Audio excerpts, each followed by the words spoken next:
Hello, everybody, and welcome back to another Nextlander podcast. Here we are on the eve of a new year. Alex Navarro, Brad Shoemaker, we're closing this one out. This is our last regularly scheduled, they're all regularly scheduled. They're very regular. This is our last non-favorite game of the year thingamabob of 2024. Brad Shoemaker, how you doing? That's right. Our favorite game of the year thingy-bob extravaganza. Thingy-bob. Favorite game of the year thingy-bob extravaganza. Is it a game of the year? Our games of the year? I don't even know anymore. Alex. I'll tell you what it is. It's already recorded. It's already recorded. Mm-hmm. Just lay it out we here. Did it. We're done. We're done. People don't have to wait. I could just sit here and read all of our top 10s right now. Could. Nah. But what if in the editing I go in and I just reshuffle everything around? It'd be like, what That's the hell, power man? of editing, man. That is not what I said. It'd be like, no, who knew? Everybody. The video tells a different story, my friend.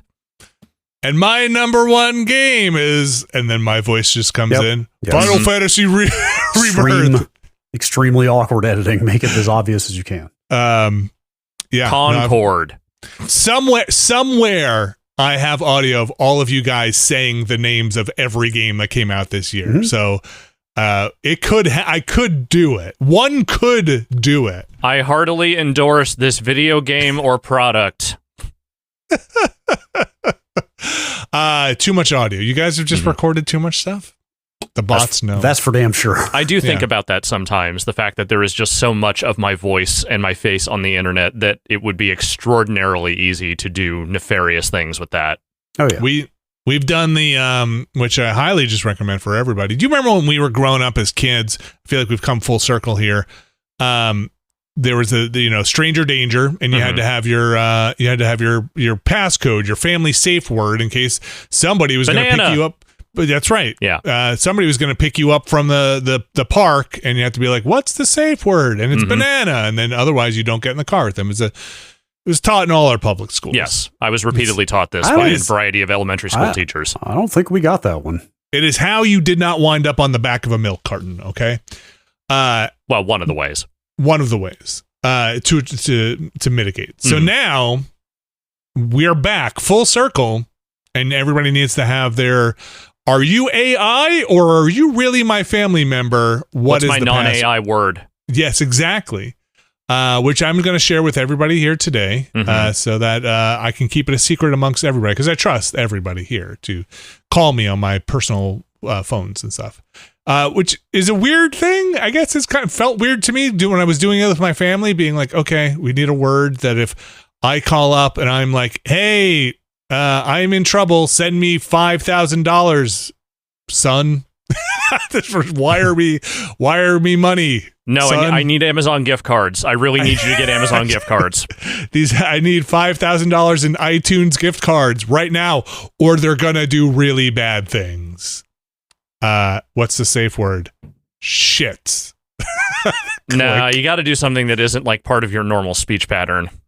Oh no, the safe. Wow, it would be really bad if the safe word was shit. I was exclaiming. Yeah. The AI was exclaiming. You say that 5 shit. times a minute. That's a pretty bad safe word. Yeah. No swearing in the house. Nope. Again, you want something multisyllabic and something that is just not part of your normal conversation. You want something like horticulture.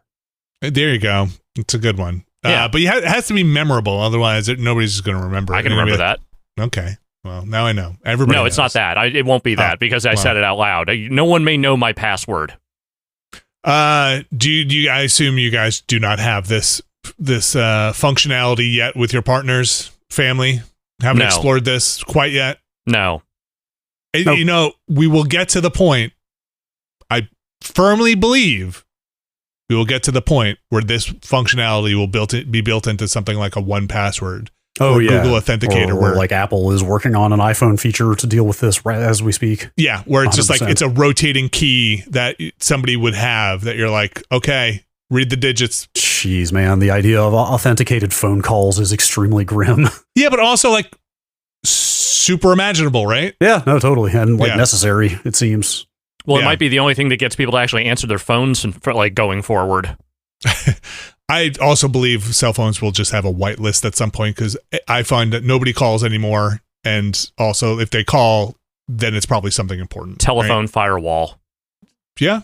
I mean, do you guys answer your phones if it's not somebody? Not, just not stop unless there. I'm, not just unless stop I'm there. waiting on a No. call. Okay. If it is not my mother or one of you or my partner, I do not answer the phone. The only problems I have are like when doctors and stuff call.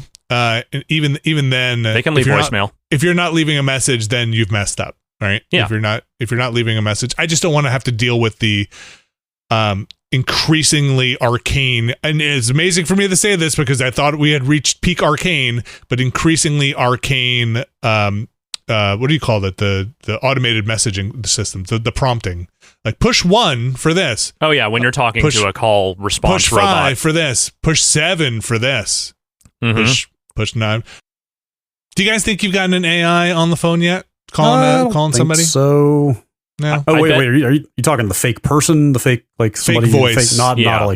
not a menu driven by AI. Oh my gosh, a menu. Well, I feel like I've definitely gotten a chat bot, like an AI, like large language model chat bot so far. I don't think I've gotten a large language model voice, a text to speech yet. I don't think.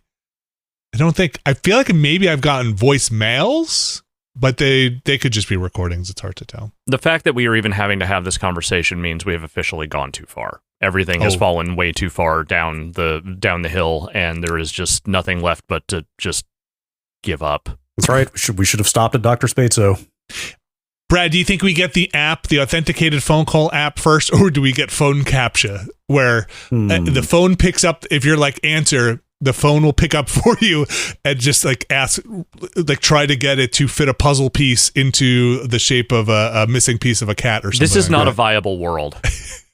Yeah, We've ruined everything. things are a bit off the rails. What is our Turing test? What is our what is the one from Blade Runner? Our test The void conf. Yeah, what is our void comp for phone calls coming in? Or like the phone call one is going to be the audio version of like, what is that thing that the government agencies use now, where it's like it mines a bunch of, or I think like DocuSign uses this as well. Like it goes out and mines a bunch of your publicly available data and then quizzes you on yourself. Oh, I hate that. Oh my god! Which Like one of every these address addresses have you not lived at before? And it's I think it's your credit history, isn't it? That might be it. And like, which one of these cars did you own? I've seen these, and I don't like them when they come up. Yeah. And it's like stuff from like, dude, I was in college or like I was in high school when I had that car. What are we doing? Where is this information stored? Like I've had it pull addresses from 25 years ago that I could barely remember at this point. It's like I'm almost guessing at my own residence history. It's a problem I run into also with CAPTCHA stuff where it's just like I keep failing this. I don't know what to tell you. I don't know what these letters are. You pick, this is indecipherable. I like the ones that this are just looks like an AI generated this text. I don't know how many fire hydrants you want me to click on. I really don't. I cannot click on anymore. AI generated texts. I mean, if you mean text messages, that's also coming. No, I meant in the CAPTCHA. Like it looks like an AI trying to draw actual text in the thing. That is all like AI assisted, like SMS and iMessage writing type shit is also on the way. Get ready for it. No. Yeah. No. Look, 2025. I don't want this all to be miserable. I want to mention something that is making me happy right now. Look, I'm a happy guy. Go ahead. The only thing that is making me happy right now is that now that we are fully in winter, we can enjoy the meals of winter. Oh? Okay. There's truly no season I love more for eating than winter because you get the big, hearty, hot, like just comfort food, I feel like is the thing that comes your way. Sure. The limiter comes off for some reason. Like this isn't even necessarily Christmas food, but we ate Panda Express for the last 3 dinners. Okay. Yeah. Okay. Yes, you have officially broken the limiter. That is the gift you give yourself. That's a bad idea. It is. You shouldn't do that. Was it the same Panda Express? It was there was a nexus of rewards offers that occurred. Okay. that led to, so technically it was like 2 meals. It was basically like one family dinner and then a whole other separate stack of like 2 plates or something, because the deals were so good that it was like, we should just buy all of this food for half price because all these rewards happened at the same time. And then I guess we've got Chinese food for 3 nights. Hell yeah. Except it's not the best Chinese food. I mean, it's Chinese food in the way that Taco Bell is Mexican food, Yes, very much so. Alex, what are your comfort meals here? Winter is hot soup season for me. Hot soup. It is ramen. It is pho. It is other hearty soups. And my partner makes a thing that I think was something her mom used to make her. That is like an oxtail soup. Ooh. Sure. That has like cabbage and like potato and carrots and a few other vegetables in there. And it's like very few spices. It's mostly just the broth and the meat and everything kind of mixing together that makes the flavor. It's just that tail. It's just that oxtail, and it's so fucking good, dude. Like, it is the ultimate, like, warm you up instantly kind of food. I will say, I will eat during any season. I know. I'm not saying you can't do this the rest of the year. It's just that this is the time when it feels like it hits the hardest. My wife puts a pretty hard rule on baking and using the ovens during the summer, especially if we have the AC on. She's like, we're not using the ovens because we are spending energy to cool this house. I'm not going to spend energy to heat this house back up with an oven. And so we don't get any fresh breads. We don't get any baked goods, really. We don't get anything that spends its time in an oven for more than like a half hour. So I am kind of with you as fall and winter approach. Suddenly it's cookies, breads, brownies, boiling cauldrons of hot meat and vegetables. Boiling cauldrons, any stews. I like a good stew. Soups. Yeah, I like a good soup. I used to like Wingstop, which until they gave you norovirus, apparently. I don't know about that. I don't want to cast aspersions here. If you had norovirus, you would not be here right now. I have had that before, and that is a multi-day affair. That is. It could just be a little tiny bit of norovirus. That is a bad scene. It's like a Norito virus. Yeah. Double-decker norovirus. That was a rough one. If anybody's, again, you're listening to that first game of the year day, I apologize. You weren't feeling great, to be fair. But look, trying to keep all the game of the year inside and not all over my keyboard, really. It's like I said, I was just trying to keep things positive, something that is making me smile right now. And I will be honest, another thing that is making me smile, some of those Game Awards announcements. Yeah. Should we talk about them? Yeah.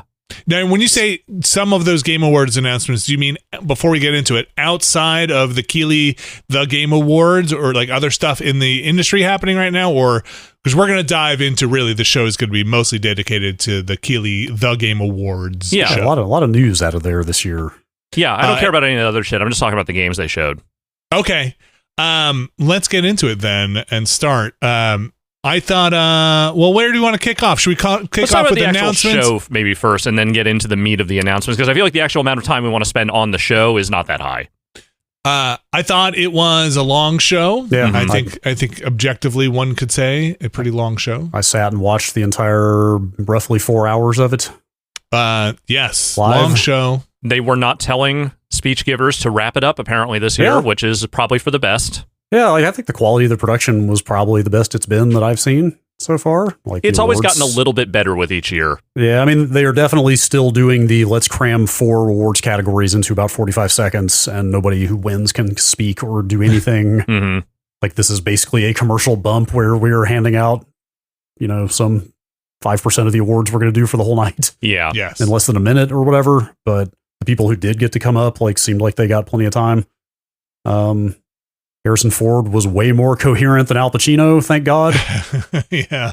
I believe that Harrison Ford has heard of video games and kind of generally understands what they are, even if he doesn't give a fuck about them.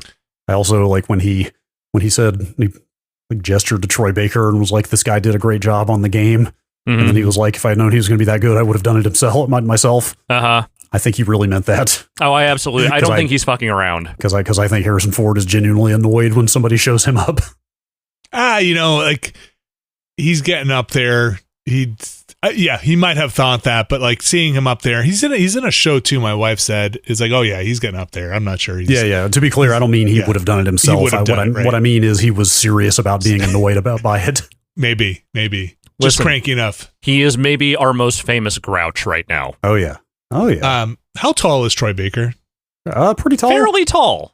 Is he like a 6'2" guy? Well, I've never stood next to him, so I can't tell you definitively. I think you're probably more comparing him to Todd Howard, right? it was a really big height disparity between. I've seen Todd Howard, and Todd Howard is not like a tiny person. I mean, I think he's like 5'6". This that's not tiny. No, Troy Baker's 6'2" and like almost 6'3", roughly. Okay, so, I mean that's fairly tall. Yeah, right. I mean, it's, you know. They had there was a large height disparity. Like it had like a when Harrison Ford came out, I was like, okay, Harrison Ford, you look like an average size human here, and Troy Baker now looks very large, or Todd Howard looks extremely small. Todd Howard, you look like someone's 12-year-old son. It does not help that Todd Howard forever looks young.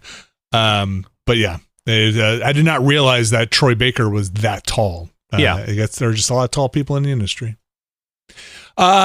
Anything that, before we kind of jump into the news and big announcements, anything from the actual awards that stood out to you guys? Winners, people that didn't get nominated necessarily, or their game of the year was Astrobot. I think it's a great pick. Can't be mad at it, honestly. Yeah. Like, I wouldn't have been my number one pick, but it would have been my number two of the ones that were nominated. Yeah, I was really pulling for Blatro on multiple fronts, but especially once it won a different award and it became clear that Local Funk, the developer, had not even shown up.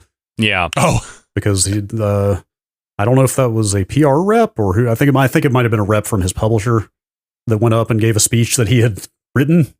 Okay. But I have to admire somebody that made one of the biggest games of the year who is that committed to maintaining absolute privacy. So they won. Oh, is that the reason? Yeah. Well, I mean, I assume they go under mostly a pseudonym, right? Online. Like Local Funk is the only way I've ever seen. Oh, I didn't know that. I want to say the Vampire Survivors guy, despite his name being out there, is kind of the same way. Like, he doesn't really do much like public facing stuff. In the No Clip documentary, I think it was represented by a puppet. Yeah. Oh, so, wow! I didn't know. And I respect that, honestly. Yeah, yes. I do. Like to make a genuine phenomenon of a game, stay completely anonymous, more or less, is do your damn thing. Pretty admirable. So Blatro took 3 awards: Best Mobile, Best Debut Indie, and Best Indie. Yeah, I believe so. Yes. Were there more than that? I'm scrolling down. I think that's. And I'm just happy to see that. I'm happy to see it got those awards. Yeah. And again, Astrobot winning Game of the Year, can't be mad at it whatsoever. I think the only thing I really took away from this is that the Games for Impact award still is incredibly ill-defined, and also no one seems to know what best game direction actually means. Despite Kojima trying to explain it. Yeah, I don't think either of those awards are particularly well defined, but it doesn't really they're not that big of a deal in the grand scheme of things. Like Brad said, a lot of announcements, really. I mean, let's be real, it's what we're all here for. I mean, it's really kind of what the Game Awards seem to be here for, too. Oh, we've talked about it before. Yeah, I mean, that's why over 100 million people watch this thing at this point. It's the bajillion new game. I mean, this has got to be a higher concentration of big new game announcements than maybe E3 at this point, right? I would think so. So I was thinking about it, and I think E3 or the Summer Games, whatever the show is like maybe more focused on this one was a very from 2025 and up, right? Like there were. I think a lot of these did not even get dates. Yeah, I think during the summer is it? Well, I can't even remember the name of the thing. Summer Game Show. What is Game that? Fest. Summer Game Fest.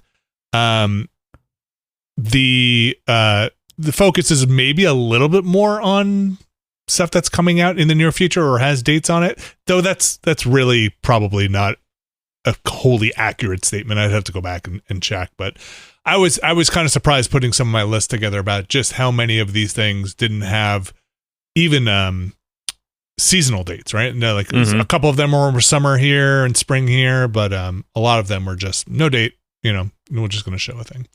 I'll shout out to the Giant Bomb crew. I thought they did a pretty good pre-show. I watched it after the fact, but their lead up stuff, well done. Not an easy thing to pull together. So shout out to them for making it happen. And then I did not see that, but I did see some photos of a big sandwich. The big sandwiches going out. I don't know how littered the LA scene was with those gigantic sandwiches after. I would love to know if any of those got eaten or taken home on a plane. I don't know. Like give it to the those crew. Sandwiches will be haunting that theater for the next year. By the time you're on a plane after this thing, that sandwich is hazardous. let's just say, hopefully those sandwiches found a proper home during some celebratory parties for winners and people who were nominated and all involved. But let's kick it off. The show, again, like I said, is going to be mostly about the announcements from the Game Awards throughout the show. There was what did they call their pre-show? The before show? They had an I don't know if that has a name, but that tends to be where some of the more interesting indie or smaller game stuff gets shoved. Mm-hmm. Yeah. So let's kick it off there. Let's just start with the one that started Ninja Gaiden Ragebound. I thought I was like losing my mind for a second. That very first shot that comes on, they literally recreated the intro of Ninja Gaiden from the NES in like an anime form. They know what they're doing. And I was like, wait, that really? Like, is that what I think that is? That my brain like short circuited for a second. But yeah, it's the developer of Blasphemous is making a new Ninja Gaiden. And this is the first new Ninja Gaiden thing in quite some time, isn't it? Yeah, like one of the last like third person Tecmo games, like Ninja Gaiden 3, piece of shit. Wow, is 3 bad? I never played 3. 3 is not good. Was that really the last? I guess that was the last one they did. That was the last big ago. new one. They might have done another remake of one of the old ones or something, but the 3 was, I think, the last big new one. Okay, that was 2012. So has there really just not been a Ninja Gaiden product of any kind since then? There has to have been some kind of remaster or collection or something, right, of the originals. Yeah, I mean, like a fully brand new game. I guess not. I guess not. This looks cool. This looks awesome. It looks neat, yeah. I kind of like the Blasphemous games are Metroidvanias, so I kind of assumed this would be too, but like looking at the Steam page, I don't see any mention of that. So I actually don't know. The description I have here, brand new side-scrolling entry to the Ninja Gaiden series from the team behind Blasphemous. Ninja Gaiden Ragebound redefines the classic platformer in a spectacular, thrilling, and challenging ninja adventure. Yeah, because like some of the animated GIFs on the Steam page are also like a lot of vertical scrolling up and down, like a kind of like a Metroid looking thing, but maybe it's just level based. I don't know. Could be. Nice pixel work though. Yeah, looks quite good. Animated nicely.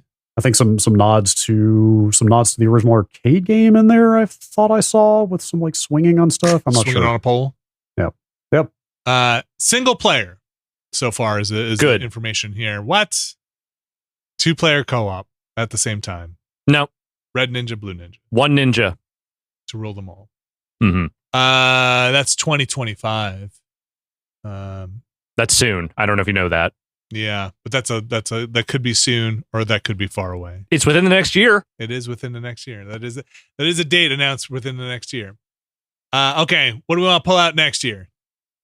What was the other? There was another pre-show one. There was that Pac-Man thing, right? I've had to remind myself of the name of that Pac-Man thing like 5 times. It's it doesn't strike you as Pac-Man. I almost fell out of my chair laughing when this came on. They Bomberman Act Zero'd Pac-Man. Mainly because of the way the host set it up, it was just like, check out this this new take on a classic Bandai Namco franchise. And I was expecting something big and grandiose. And then it's this like grim dark platformer thing. And then the little robot Pac-Man appears and starts chomping in the air. It's just goofy as hell. And then the end with that gigantic ghostly dark Pac-Man full screen thing, So this is 100% that secret level short. So Shadow Labyrinth is the name of the game, right? Yeah. I don't know, was that also the name of that short? See, I had no idea that short existed. I had not watched Secret Level. I didn't know there was a Pac-Man thing in there, so that was 100% new to me and just seemed so out of left field I couldn't take it.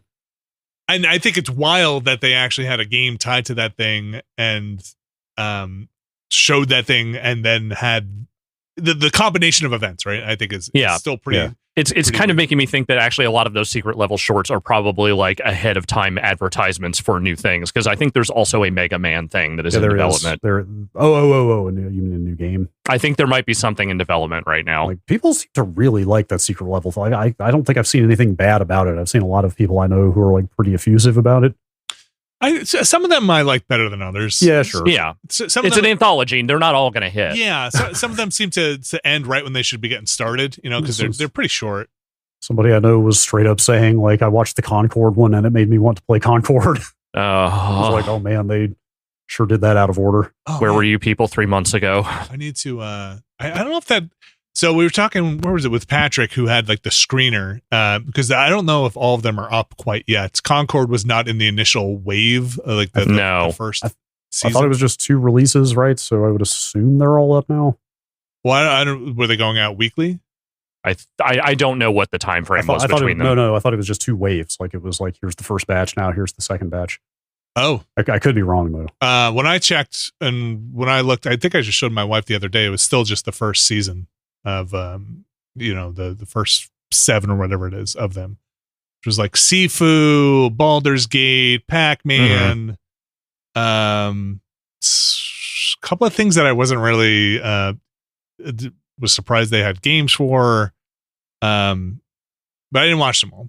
And then I was like, man, where's Mega Man and Concord? I want to see the Concord. Yeah, I believe those are up now. Okay. If I'm not mistaken. I'll have to take a look. Check my Amazon.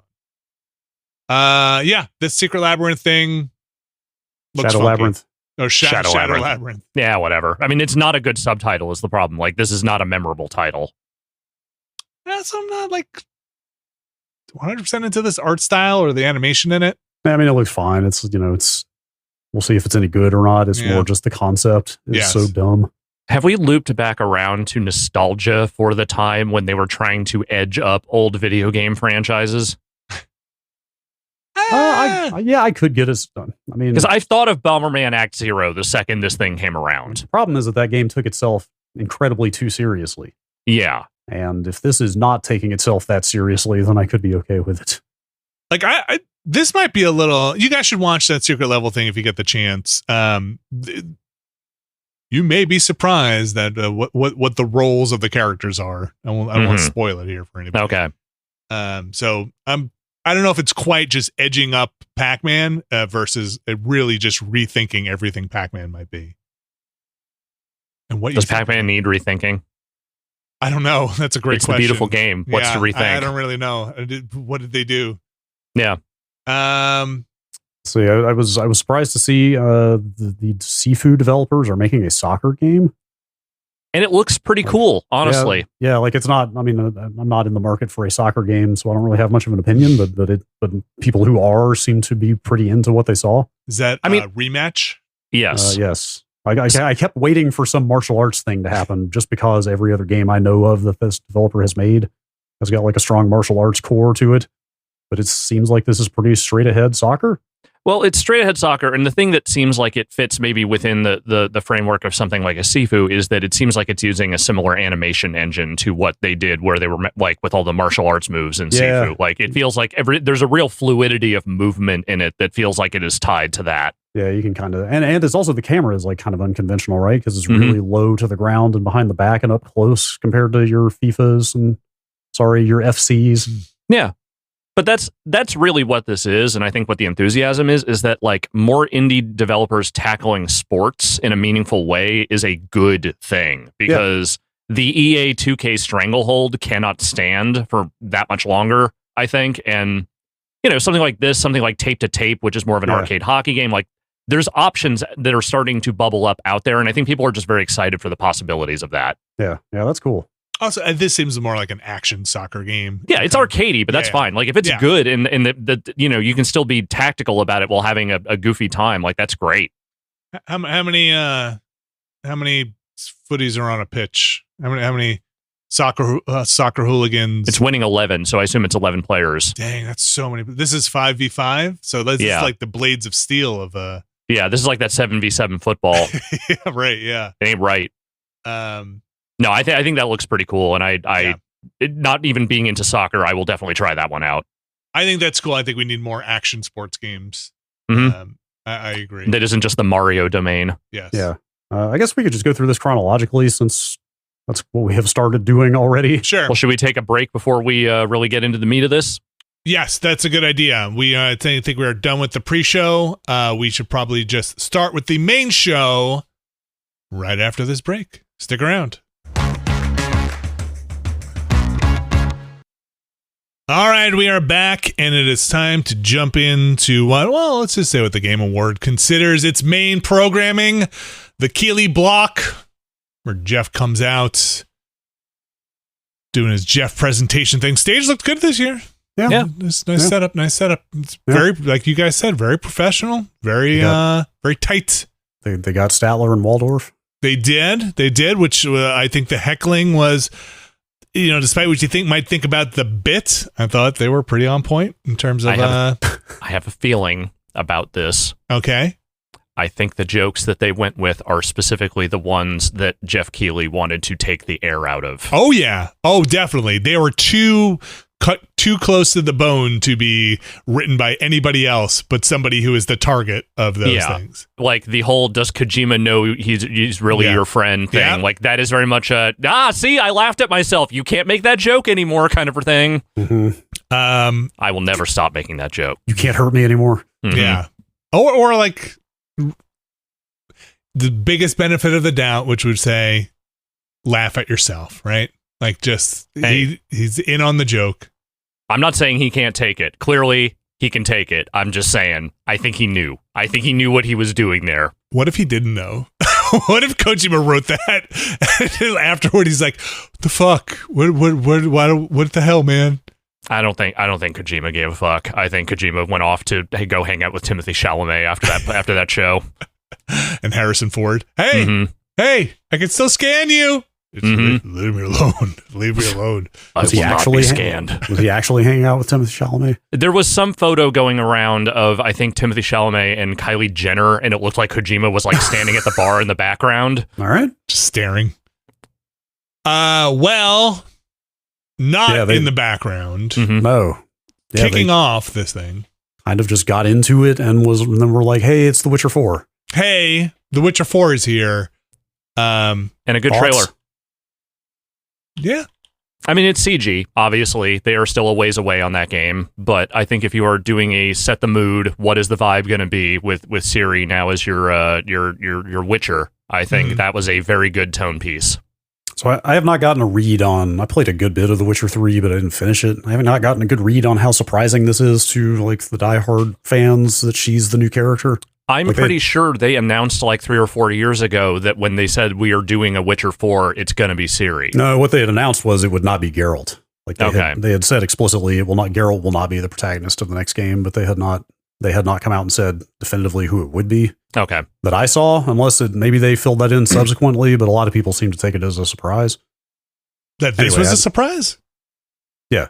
Oh, that Ciri is the Witcher, yeah. That she's the character. Maybe they had clarified that at some point. I feel like this was not a surprise at all to me. Yeah, I was not surprised whatsoever. But at the same time, I still think it was, it was a good showing. Like, it was a good way to sort of debut that thing. Well, I asked people on our Discord, like, is it surprising that she is the character after how the last one ended? And I think people were like, not really. That's my take on it personally.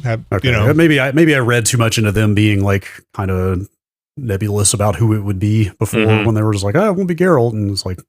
Anyway. I think if you were taking bets, this would have had very low returns in a betting house. Like this would not have been a long shot. This would have probably been the easiest. Like, this one pays out 2-1.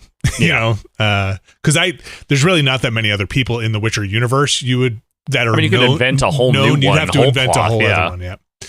But yeah, that's kind of the thing. Is I didn't know if they were going to do something like that, try to take it in more of a different direction. But this. Just looking at what they showed here, it seems like it's probably going to play and be structured quite a bit like 3.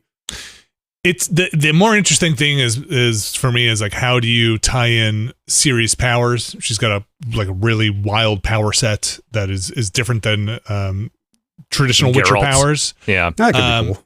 Yeah, but it could be game breaking. Like she's from what I remember, extremely powerful. And so. I don't know if something happens or, I'm sure they can do narrative away. Vinny, it's a video game. They will find a way to put narrative handcuffs on her if they need to. Yeah. Got to keep that stuff constrained. It's world ending. So, I probably have to refresh my Witcher lore. The Witcher 3 was 10 years ago. Many moons ago. And I don't know, does the series did they say anything about tying the series? I don't think so. I don't remember what's book, what's CD Projekt. There was like lawsuits. I don't know when they ever came back around. I've kind of lost the thread. I think the video game is its own sort of canon and thread at this point, and whatever they're doing with the show probably does not have a whole lot of bearing on that. Okay. Yeah, that sounds familiar, where like they're just in two parallel Witcher verses. But yeah, fun trailer. I bet they'll get Henry Cavill to do a guest voice somewhere in there. Wonder. Maybe? I don't know. It feels like the kind of like stunt move they would do. Maybe. It did not sound like his parting from the show was entirely amicable. Well, I don't think they care about the show, so that might actually make it more so likely. Maybe he would be down for that then. I don't know. He's too busy doing Warhammer stuff. Mm-hmm. Yeah, it seemed very Witcher. I bet this game, I would assume CD Projekt will try and take their time with this one and release a beautiful product. I'll be honest, look, going back to the whole holy shit thing from last week, there wasn't really one of those for me, but it was maybe slightly surprising to me that they actually had a thing ready to go already for that thing. I mean, I know Cyberpunk didn't wrap that long ago, so I was just like, are we even going to hear about this for another year or two? But apparently we are. So, well, it's been 4 years since Cyberpunk came out, although you could argue. I don't think it ever really stopped. It's been like a year since they finished it or something, because they did so much work on it since then. Yeah, this is probably at least 2-3 years away, I would guess. I would have to imagine so. Does this even come out before there are new consoles? Not guaranteed. Yeah. Just don't when it comes out, just don't make it compatible with the old consoles. That's take those lessons. $10 upgrade. Witcher 4, pretty big one to start a show on. Yeah. Good kickoff. And then hey, new Elden Ring product. And then new Elden Ring product. Immediately, like, boy, I did not call more Elden Ring here, and I especially did not call Elden Ring Battle Royale. Oh yeah, this is like 100-to-1 payout. This is Nightreign. Elden Ring Nightreign, a standalone product in the Elden Ring verse. Like, it sounds like full on that. Like, there's straight up like a storm, like a circle closing, and it's co-op, and like the loot is randomized and stuff. I don't know if this does a lot for me. I want to try this. This sounds ridiculous. It's so weird. I can't not be curious about it. This could be pretty awesome. Yeah, I'm not saying I won't try it, but this is not necessarily why I come. It's not what you come here for. Well, yeah, it's just very different. It's completely different. It's like the assets and mechanics adapted to a completely different type of game. Next year, get it while it's hot. Yeah, I will definitely try that. That's like at first I was like, man, it seems like a weird swerve for From, but then I remembered they've done all kinds of weird multiplayer stuff in the past, like Chrome Hounds and stuff like that. Yeah, they do what they want. This is definitely not a new thing for them to try some weird online stuff. Are they still? Is that acquisition possibly still happening with the Katakawa thing? Yeah, I was on vacation when that happened. I haven't read up on that, but I don't think it's been like disproven necessarily. Nothing has been advanced as far as I can tell. Okay, or more proven or confirmed. I think the Fumito Ueda game is the next kind of big thing they got to. Project Robot. Is that what it's called? I don't know. It has a code name, but I keep seeing that name going around, and I think it would be really funny if they were actually calling it that. But I haven't seen any official sign of that. Getting the robot eco. It really, dude, like, want to climb stuff? The character practically looks like the character from Eco in terms of the cloak thing and the design on it. And then there's a lot of like climbing a giant thing that is a robot instead of a monster now. Mm-hmm. Yeah. Like, you know who's making this. Yeah. Climbing big things is very much his thing, though he has not tried to apply that to the mecha genre previously. Yeah, I think it was already announced that his studio was working with Epic, but I'm not sure. I do believe there is a partnership there, yeah. But yeah, they are publishing this from the sound of things. So I don't know, maybe Epic Store exclusive like Alan Wake? Perhaps. Anyway, that looks really interesting, but it's hard to say too much more since they barely showed anything. This is like a tone piece kind of short cutscene thing, and they don't even have a final name yet. This, to me, was maybe just the most inexplicable thing to have on that show. Not because I'm not excited for this or don't want to play it. I very much am, but like you don't even have a title for this thing yet. Like it's literally, it feels like you took a piece of a cutscene and just said, here you go. Yes, it seems like an interesting, maybe odd timing for showing this in the form they did. I agree. I'm almost like maybe they're trying to drum up some additional funding by getting it out there. Yeah. Also, like I love Eco and Shadow of the Colossus as much as anybody. Like Last Guardian didn't super do it for me. Last Guardian was interesting, if nothing else. So I'm not like immediately sold on this, but I mean, I'll definitely give it a chance. Ueda could do anything at this point. I would at least play it. You know, I might not love it, but I've given him and any team that he puts together the benefit of the doubt of I will at least put hands on this. Yeah, totally. Like 100% will play it. Also, I'm going to say this was one of the holy shit things that Schreier was talking about. It has to have been, yeah. Okay. On the Schreier meter. I'm not saying it's my holy shit thing. I'm just saying on the Schreier meter, I'm guessing. Sure. I'm guessing it was this and Okami, to me, are the two things that really fit the I can't believe this is here thing. Maybe new Naughty Dog thing also. Yeah, that could fit in that framework. Like, I mean, I'm not trying to blow my horn here, but I definitely said we could see new Naughty Dog last week just because it's been long enough since their last game. Totally. This was way more out of left field to me. Yeah, I could see it. Yeah, this also doesn't have a date. Who knows? Yep. Or title. I'm saying 2027 minimum. Yeah, that's got to be a long ways off. Moving up here, let's see, the Joseph Ferris was there, and much was made about his presence in the theater. He did not show a game, though, right? No, they announced their new game. Like did they? Long thing. Yeah. Okay, apparently I missed that one. He was very excited. Of course. Is this one about divorce too? No, it's like a science fiction thing, which it's only a narrative divorce. Kind of surprised me. It's got one character is a fantasy writer, and one's a science fiction writer. Yeah, it's kind of like if I understood, Odd Couple? If I understood, like he gave a long pitch about it. If I understood the concept, they're like being subjected to their own fantasy universes, like the things that they have imagined are real now. Oh, it's in the mouth of madness, and they have to play like they have to kind of survive their own creations, kind of thing. And they're like bouncing back and forth between sci-fi and fantasy, and it could be cool. Yeah, it could be all right. It's like, I don't know. Like, I mean, say what you will about It Takes Two, but the setting and the theme were novel by video game standards, or it's not like subject matter you expect to be tackled in a video game. This looked way more like a video game, is what I'm trying to say. Like, and I think the gameplay in It Takes Two, the co-op gameplay is totally fine, if not better than most co-op gameplay. My kids loved playing that game. I don't think they gave a shit about the narrative stuff. It was a much better playing game than A Way Out was, and it was also insufferable. Look, I think the narrative stuff in it, I agree, is insufferable. Yeah. So I hope that they have Timmy taken some notes on that one and said maybe we dial that down a notch. The vibe definitely seems less up its own ass and trying I don't know, the vibe in It Takes Two like bordered on like mocking in like some ways. Like it had there's a real mania to that thing that just does not really speak to the subject matter at hand. Yeah, so I don't know, but I hope the gameplay is there for this for the split stuff. Yeah, I think it's is it EA putting this out again? I think. Yeah, this is an EA original. Right, like which the last one was as well. So I guess, I mean, It Takes Two straight up won the Game of the Year that year on this show. So maybe it's not surprising that EA signed back up with them again, but I guess that game must have done pretty well. I think this one does have a date. Sell well. This one's early March. So soon dated real game. Yep. I guess this is just what they do now. Sure. This like vertical split screen narrative adventure thing.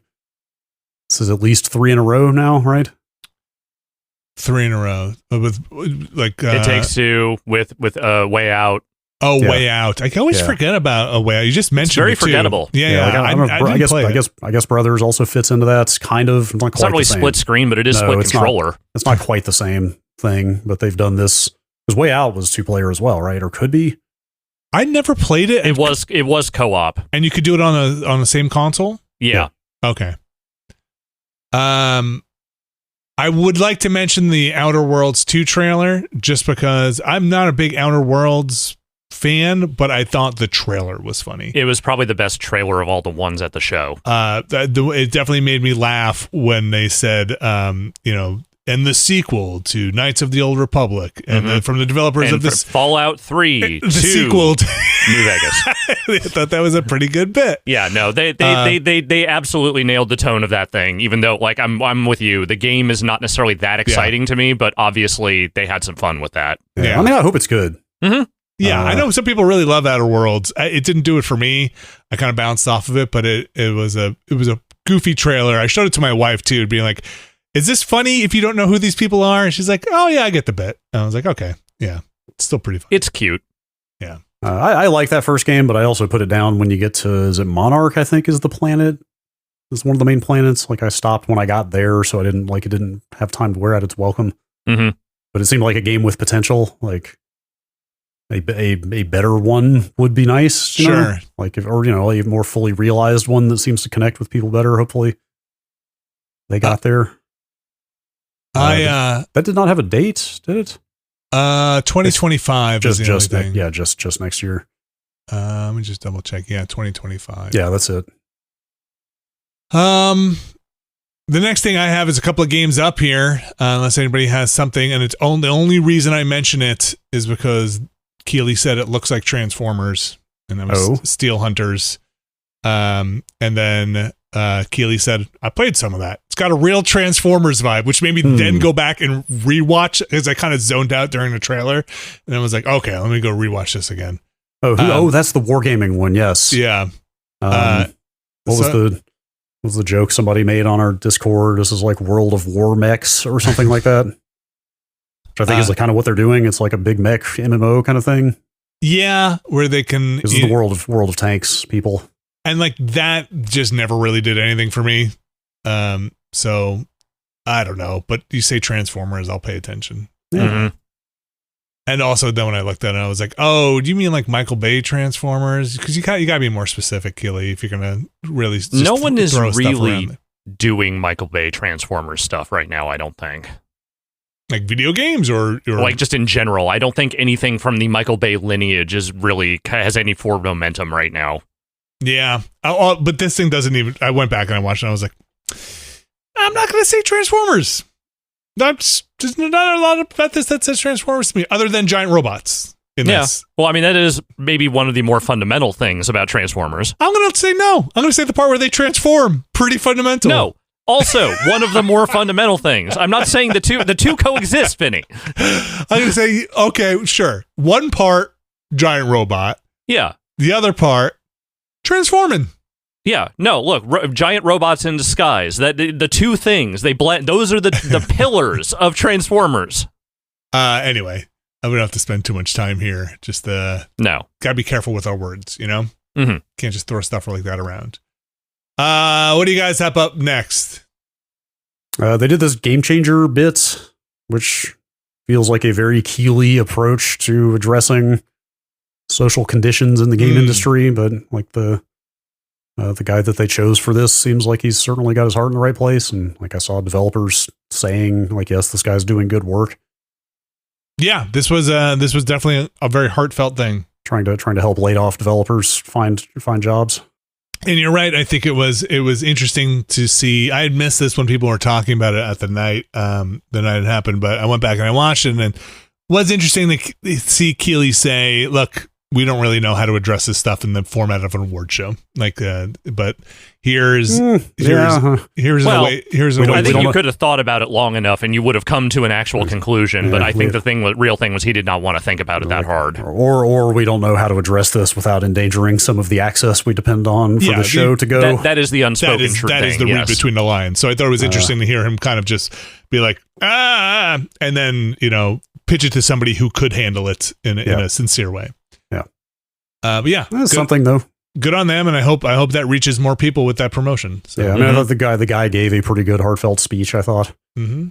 And then Borderlands 4 happened. Then Randy Pitchford came out. Then you put Randy Pitchford on stage. Yep. What everyone's favorite game developer. Does he seemed a little bit mute though, or a little sedate? Like he was maybe not entirely confident to be up there.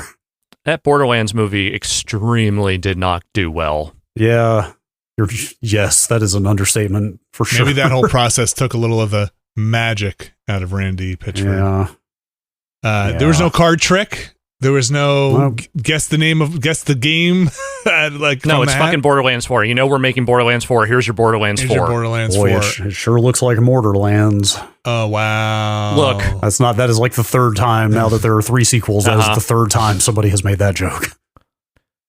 I'm going to say maybe slightly more than 3 times that joke has been made. But what I will say is that as someone who is a bona fide Borderlands disliker, hearing that they have apparently gone out and got a bunch of contract writers to do the writing for that game that are actually funny will at least lead me maybe to giving it a chance. Yeah, sure. Yes. I think they actually got out there and said there was going to be less of, that kind of humor in it. Mm-hmm. Like, what were the examples they gave? I don't have the quote in front of me right now. I don't remember off the top of my head. One of them is like there will be less like Hawk Tuah type of humor in Borderlands 4. Okay. Yeah, because for one thing, they probably wrote a lot of those jokes before that was even a thing. So, Skibbity Toilet was the other thing. Oh God. I think I just don't even know what's happening in Borderlands anymore. I don't know what these factions are that are fighting. Are there still Vault Hunters? Is that still? I think that's still fundamentally the thing you are doing in Borderlands. Yeah, okay. I completely lost track of where the story is at in that. Yeah, so if I were to even jump back into this, boy, I feel like I've got some explainers to watch. Yeah. Anyway. Traveling down the road a little further here. We got a couple of games, some blocks of announced stuff here. Yeah. Where do we want to pit stop? Do we want to pit stop somewhere? Got the Ryu ga Gotoku block. There we go. Mm-hmm. I guess of 30 new games they're making. How many? Was it like 3 that got announced? Well, okay. What did they announce? They announced, first of all, the closest thing I had to a genuine holy shit moment. Mm-hmm. Virtua Fighter's back. Virtua Fighter. Virtua Fighter is back. Like they are making a new Virtua Fighter. Like I I don't know. It just has seemed like that franchise was just moribund at this point. Like when did 5 come out? 15 years ago or something. I mean, maybe not quite that long, but it's been some years. It just feels like for what once was the biggest fighting game series in Japan, it's just kind of been fallow forever. Like it was just dead, but then here we are. Yeah. Well, but there's 2 things going on here. One, Sega is on the ascent and has been in recent years, and they have recently had this big initiative where they are bringing back a bunch of their old franchises like Crazy Taxi and that other stuff. So it kind of makes sense that they would do this. That reminds me that they did that big thing last year where they announced all those new throwback games and then have kind of never shown any of them again. They have talked, I think, at least a little bit about Crazy Taxi. I'm not sure about the other stuff. Because what was it? It was Crazy Taxi, Shinobi, Golden Axe. Golden Axe was one of them. And I can't remember the other 2. Anyway, yeah, it's been like weirdly kind of radio silence on those. But now here's another classic game coming. But I guess they didn't say the words Virtua Fighter 6, but I guess that's what this is. Yeah, it's not a remake of the first, though there is I think there is some kind of remake of the first one or an HD update or something of one of the earlier ones, maybe that either has already come out some recent years or is coming out. I don't know. Yeah, they did a VF Direct that I did not watch after this. I'm not big enough Virtua Fighter fan to go that deep into it. But yeah. But there is a new Virtua Fighter coming from RGG, and honest to God, there is absolutely no developer on earth I know right now that loves Virtua Fighter more than that studio. They put a goddamn Virtua Fighter game in every fucking Yakuza release that has an arcade, and I trust in them to get what is right about Virtua Fighter. Yeah, I would not have seen them making a hardcore fighting game, which VF definitely is. But oh yeah, but maybe the single fighting game I am the worst at that I still love playing. Sure. But seems like a pretty big deal. I'm really curious to see how this lands in the competitive fighting game landscape after because it's been I'd have to look up when VF5 came out. Like since the mainstreaming of Evo, there has not been a new VF game, right? Not in a long time. I'm trying to think when when did the last one? I have no idea. Yeah. So Virtua Fighter 5 Ultimate Showdown was in 2021, but that's a redo. VF5 was 2006. That is way longer ago than I thought it was. Jesus. That was early 360. So yes, like Virtua Fighter has not been like current on the scene since way before Evo went mainstream and stuff like that. So I'll be really curious to see how that lands with people that are into competitive fighting games. Anyway. And yeah, the other thing I was thinking of was there's Virtua Fighter 5 Ultimate Showdown. Yeah, they've done re-releases and kind of additions and stuff like that over time, but yeah, that was the last numbered full regular new sequel until this. And it looks like it's coming to Windows next year, so that might have actually been the thing that's the other thing that is not just the new Virtua Fighter game. Anyway, that was a pretty short tease. Yeah, but they're doing it. Yeah, I guess they're doing it. I was just trying to double check anything from the VF Direct. It sounds like it was still pretty vague. So not a lot known there. The other thing they announced seemed like way more in their wheelhouse and more, I can say more interesting, but certainly more unexpected. Yeah. What's the code name for this thing? Project Century. That's right. 1915 Japan. I think isn't that right? Project Century? Mm-hmm. Yes, that's right. That's it is. Right. And it looks like a Yakuza game, but like not Yakuza. It was a very different setting, obviously. But also not this looks like a throwback, right? With their third-person action games, and not not turn-based. This isn't Ichiban turn-based stuff. This looks like straight up brawling. Yes, like a beat 'em up. Yeah, which setting looks cool. Not a Like a Dragon or Yakuza game, presumably, or they would have said that. I assume. So like this is probably a whole new franchise, I guess. I have to imagine that if the Judgment thing is no longer happening, they had room to fill out their what if we do something that isn't Yakuza area, and because they haven't said anything about their Judgment game. Yeah, I didn't even consider that the Judgment team might have pivoted to this after the contractual stuff went bad there. That makes more sense. Also, I guess it was just 2 games they announced here. I was roping in the Pirate Yakuza game that is coming out next year. That's out in like February, I think. Right, I was roping that in with these and just thinking like, man, they've got a lot of irons in the fire. Yeah. I think they might be like, other than like Sonic Team, I think they might be one of the like biggest teams they have right now in terms of just like both scope of projects and number of projects. Yeah, I would believe that. So this blurb on Internet Games Database, and take this with a grain of salt, but maybe it was mentioned somewhere, does call it a spin-off of the Yakuza franchise. It could involve like some characters or personalities that are, like mentioned or referenced in some of the Yakuza stuff. I'd believe it. They always do like some kind of cross-pollination, right, between all of their things. Yeah, I could see that tying in some direct or indirect way. Yeah. Looks cool though. I like a good period piece game.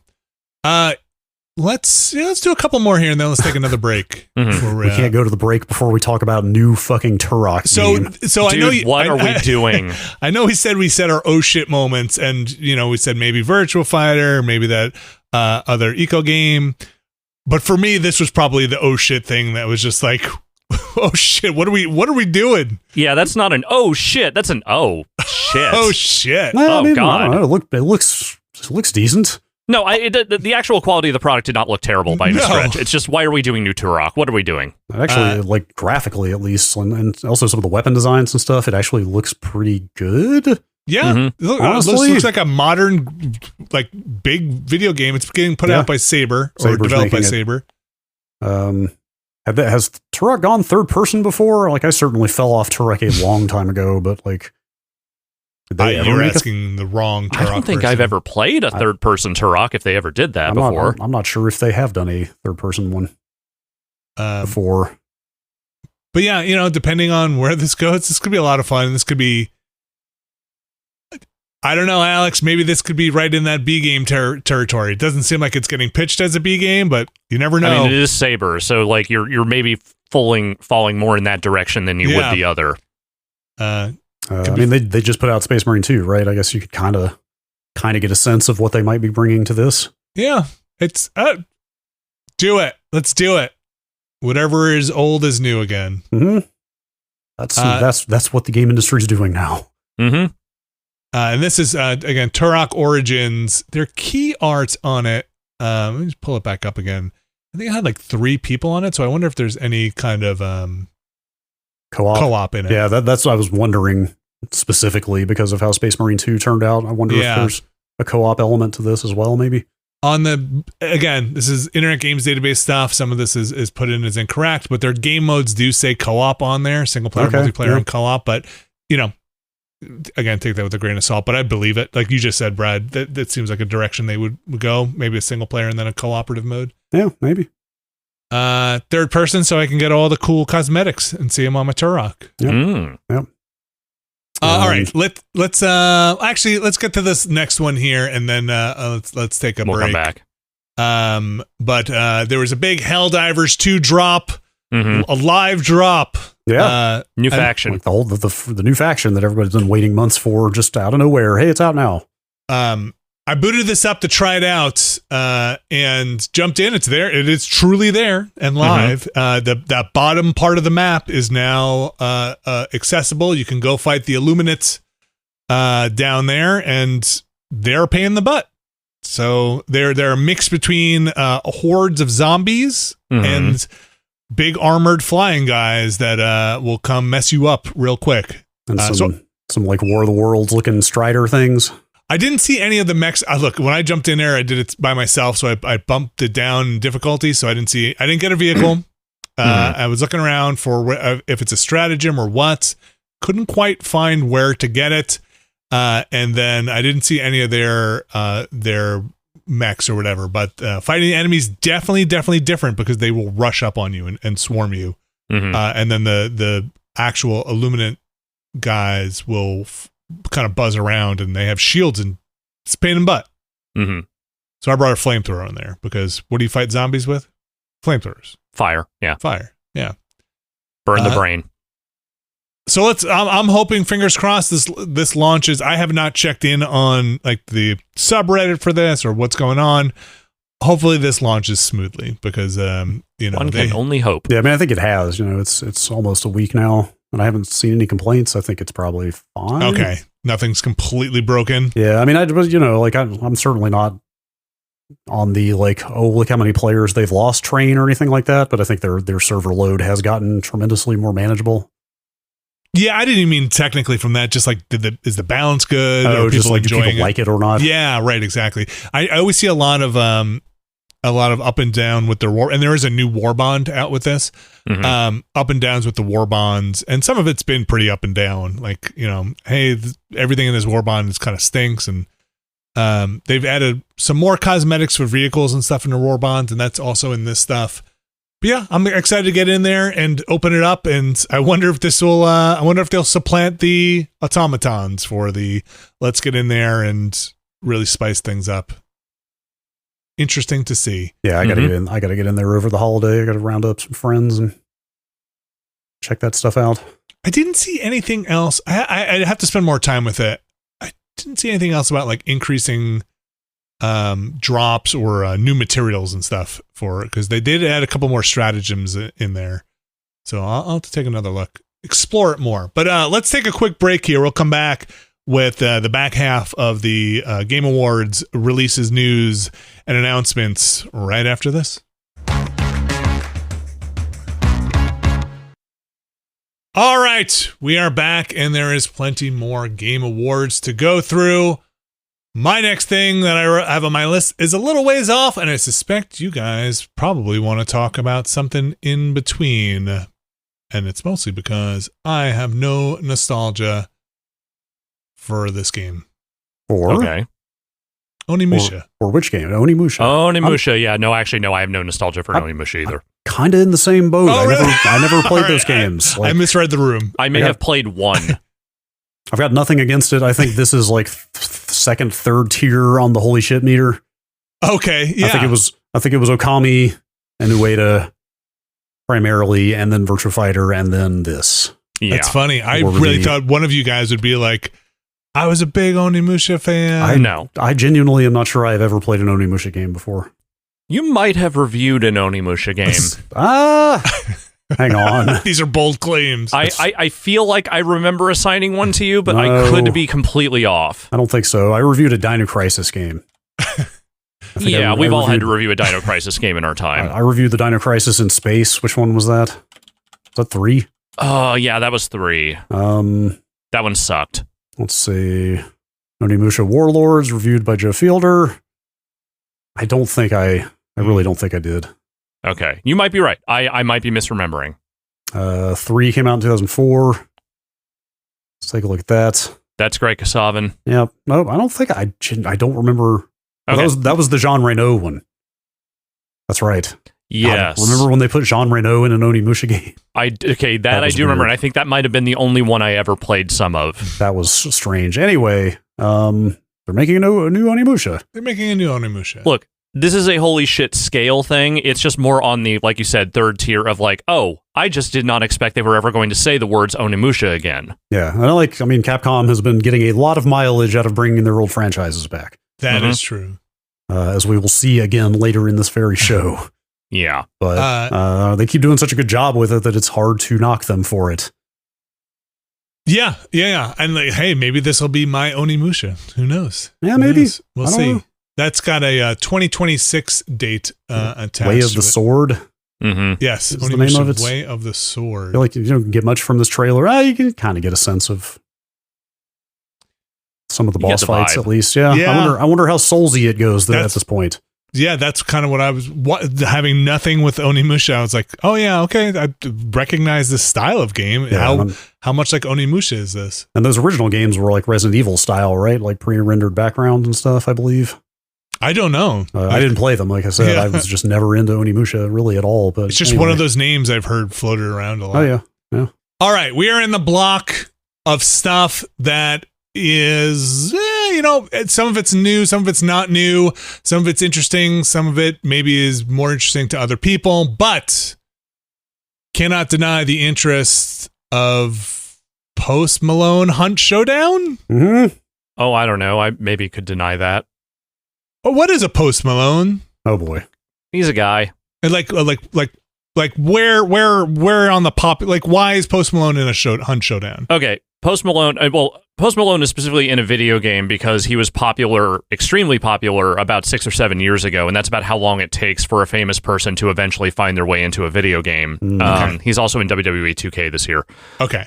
That said, he's still very popular. He still headlines a lot of concerts. I have heard and the name before. Yes, he's very famous. Culturally, where are we with Post Malone? I have a family friend who met him and played blackjack with him all night. Okay. Mm-hmm. And my family friend is like in his 70s and is a real character, you might say. What was the impression? They got along famously, I am told. Fantastic. My partner was once at his house to do a photo shoot, and no salacious details, but the one thing she did mention was he had a lot of magic cards. Oh yeah. Oh well, yeah. Okay. I mean, an enormous number of magic cards. Huge. I mean, he got the One Ring card from that Lord of the Rings. Remember, he paid like $2 million for that One Ring card or whatever it was. So Post Malone. Anyway, giant nerd, I guess you could say. Posty. My bro. Post Malone's Murder Circus is the name of this event in Hunt Showdown. Yeah. Look. He's a very nice man. I don't really like him or his music. Oh yeah, I have no opinion on his creative output, but yeah. Sure. Look, if you're not in what's the other one? Dead by Daylight. You can get into the Hunt Showdown. Yeah, at this point. Yeah. I'm just gonna say this event runs until February 10th, so maybe we should check out the Murder Circus at some point. I have family that still plays the Hunt. Oh, Hunt Showdown's awesome. Like one of those, like that's the game they have decided to dedicate their entire existence to. That might be a bit much. Yeah. The game's a lot. The game's a lot. Some other stuff here I'm just gonna skip over, like Squid Game and First Berserker expansion and all kinds of stuff in here. But Stage Fright had a big a spotlight on it. They did like a kind of reveal. Now this is from the Overcooked people. Yes, it's crazy to me that they made such a big deal out of the what is Joseph Ferris's studio? Is it Hazelight? Hazelight? Yeah. Like they made such a big deal out of revealing the Hazelight game earlier, and then all of a sudden it's like, hey, here's another developer doing the vertical split screen co-op concept. So yeah, this one. So this one's being published by Hello Games. Yeah. It's by the Overcooked folks. They had a thing where they showed the trailer and then it kind of like, I don't know how successful it was during the stage show, but it kind of like like a live presentation bit that happened. I'm down for whatever they want to put out. Like it looks cute. Yeah. Looks I will looks play fun. anything by this team. I just want to ask real quick, just, be honest. Were you a little sad it wasn't Overcooked 3? No, I've played so much Overcooked. Overcooked can get very hard and stressful. Like once you start reaching the later levels of it. I mean, that's the game. Yeah. So like, I don't know. I think just because I continue to play Overcooked like with my family, that I'm good for something different right now. Yeah. Like I haven't had a window where I miss it. Yeah. It's also, I feel like that concept has really been done a lot at this point, not just by them, but there's also like moving out, and like that concept has been transplanted into so many other kind of settings, Sure. that like there's no shortage of that kind of game out there these days. Yeah. I mean, don't get me wrong. I'm very happy to see them trying something original and new. I would have also been happy if they said Overcooked 3. We're doing it. Maybe they had an idea for it, Yeah, I wouldn't have been disappointed. No, not at all. That probably does not rate Game Awards stage though. This looks neat. This looks neat. I guess I should say, I mean, did they come out and say it's a split screen co-op like this? I mean, the trailer certainly presents it that way, but I guess that could just be the way they decided to edit the trailer. Their blurb on the deck, and at least on IGDB, says all new co-op experience, but it doesn't necessarily say single screen experience. So. Okay.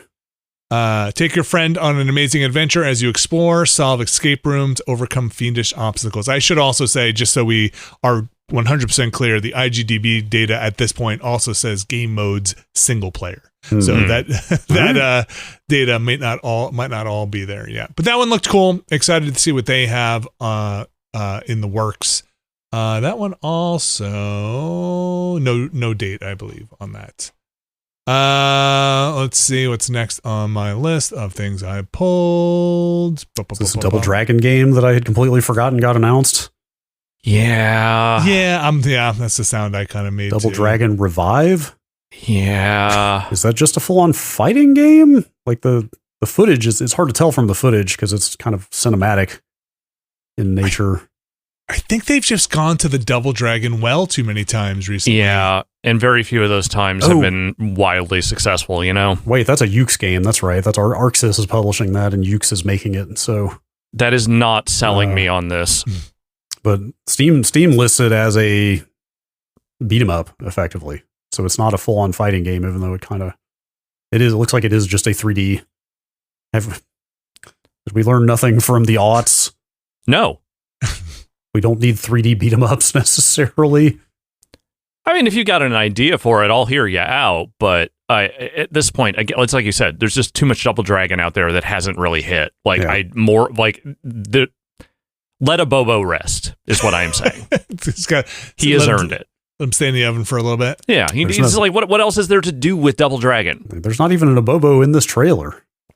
Then why do it? Maybe he's resting. I don't know. This didn't excite me, whereas I feel like it should have. It would have maybe 4 or 5 attempts at rebooting this franchise ago. The thing that did excite me, maybe for the wrong reasons. Okay, I'm not sure why. Screamer? Yeah, I thought that anime racing game. It showed well, but the trailer is so cinematic, it's kind of hard to get a sense of how much, if any, of that is even gameplay. But yeah, I thought it was a pretty good trailer. Yeah, I'm not sure what's going on here exactly, aside from anime and racing. But yeah, basically. Also, did you know this is like a really old racing franchise? No. Or not even, I think franchise is generous because I think it was just one game. I had no idea about this, and I was playing PC games at this time, but I think early 95, right before Windows 95 came out, Screamer was a very early 3D PC game, racer. Huh. Nope. But I had no idea. So technically they were resurrecting a very old, almost 30-year-old racing IP for this. All right. Classic 90s PC racing. You're right. This is real. How many people actually played and remembered the original Screamer? Who knows? I certainly didn't. And this looks very different anyway. But yeah, it looks kind of cool. People on our Discord seemed pretty excited by this. Yeah. Look, if you take it depends how they implement this stuff. Like you said, it's a very cinematic trailer, but if they were to integrate some of this stuff into a racing game, I could be into it. Like if you wind up having bump cars and suddenly it's a tight shot of somebody's anime eyes flashing, that could be cool. That could be some good presentations. So hasn't Need for Speed kind of flirted with that a couple times? like interesting like visual pizzazz on top of what's going on. Yeah, where they draw on top of the cars. Yeah, some stuff like that. And this could be neat. Like even the Steam page, all the screenshots are just stills from the trailer, so it's kind of tough to see what it is. Also, it's 2026, so yeah, it's a ways off. Again, their deck on here, which I'm not sure where this comes from, says high octane action, etc., etc., etc. Arcade racing game featuring fighting mechanics and a storyline that hits. Yeah, this that is could just high be octane, bumping and stuff. This is high octane action and anime aesthetics collide in this arcade racing game featuring fighting mechanics. Yeah, that could just mean like bumping cars, you know? Yeah. It could, combat of some kind. It could be a gimmick that's cool for 10 minutes, but yeah. I thought the trailer was pretty eye catching at least. Seemed cool. All right. I don't have anything on my list really for a while here. Is there anything you guys want to scoop up?